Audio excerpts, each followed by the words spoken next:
৬ সপ্তাহেরও বেশি সময় ধরে চলা যুদ্ধবিরতির মধ্যেই দক্ষিণ ইরানে নতুন করে বিমান হামলা চালিয়েছে মার্কিন সামরিক বাহিনী।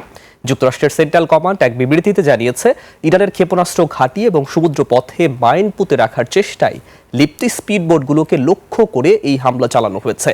ওয়াশিংটনের দাবি, আত্মরক্ষা এবং ইরানি বাহিনীর হুমকি থেকে মার্কিন সেনাদের সুরক্ষার জন্য এই পদক্ষেপ। সেন্টকমের মুখপাত্র ক্যাপ্টেন টিম হকিন্স বলেন, চলমান যুদ্ধবিরতির নীতি বজায় রেখে এবং সর্বোচ্চ সংযম প্রদর্শন করে মার্কিন বাহিনীর প্রতিরোধ জারি রেখেছে। দ্য নিউ ইয়র্ক টাইমসের প্রতিবেদন অনুযায়ী ক্যাপ্টেন হকিন্স নিশ্চিত করেছেন যে হরমুজ প্রণালীর কৌশলগত বন্দর নগরী বন্দর আব্বাসের কাছে এই হামলা চালানো হয়।